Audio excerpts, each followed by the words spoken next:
part. And yeah, today's saying a day is love your work and do it with enthusiasm.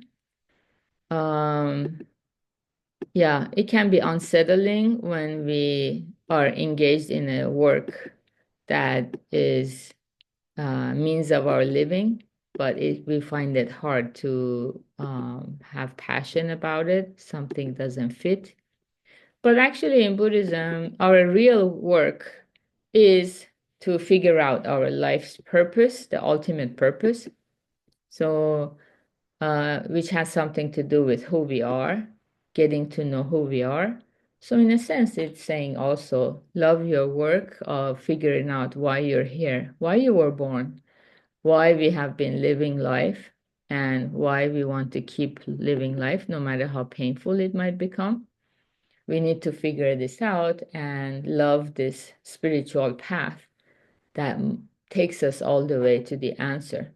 But of course, because we also have the body, we have material needs, we need to eat and pay the rent and other things. So we need to have some kind of a means of living, like a job. So, uh, yeah, we try to love what we do and do it with enthusiasm. Okay, so how can we have such a perspective when life is so hard? Mm. Okay, one way is to realize that our job, even if we don't get the immediate fulfillment, obviously it's serving some purpose, it's benefiting other people, and in turn, it benefits ourselves. So let's read this story and from something you forgot along the way, number 40. He who saves others will be saved himself. The lion and the mouse. The lion, king of the jungle, was dozing after a heavy meal. As he stretched out his paw, he seized a tiny mouse. The mouse cried desperately, "Oh, mighty King Lion, please let me go. If you spare me now, I will never forget your kindness. In your moment of need, I'll be sure to repay you."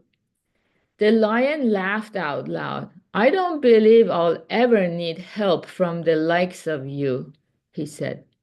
"I'm full now, so I'll spare your life. Now go," he said, and roared haughtily.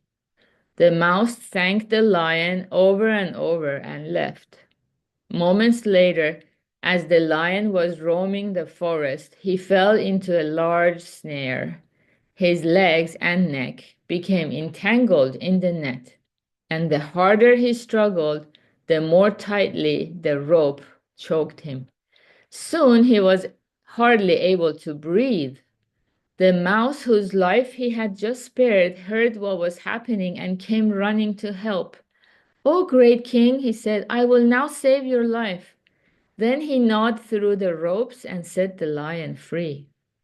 Things are not to be measured by inches, for even a tiny mouse may help a mighty lion.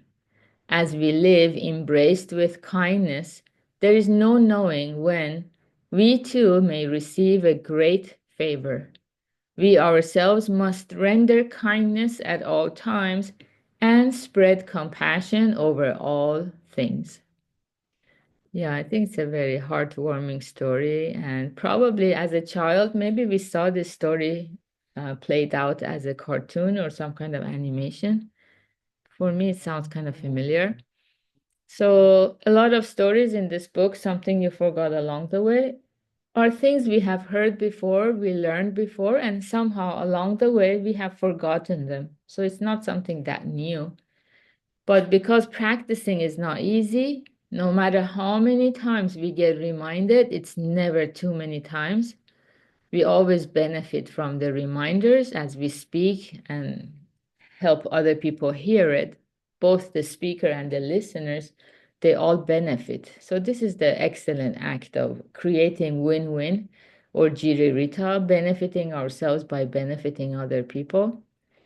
And yeah, so we don't want to measure things by inches. I think it works very well for relationships, couples. Like we sometimes keep a tally. Oh, I've been washing the dishes 5 nights in a row.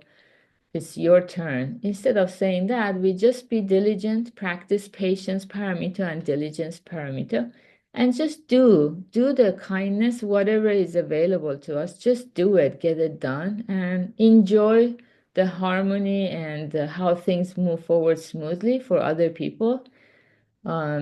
Yeah, instead of measuring by inches, because as we are living life embraced with kindness, there is no knowing when we too may receive a great favor. So that's the beauty of walking the spiritual path, deepening our understanding of the law of cause and effect, that seeds planted never fail to grow. So good job, everyone, for being here practicing together. Today is Thursday, and we happen to have the Pure Land class at 4 p.m. Pacific, 7 p.m. Eastern Time, and also Morita Sensei's advanced group session at 6 p.m. Pacific, 9 p.m. Eastern Time, and have a wonderful Thursday. Bye.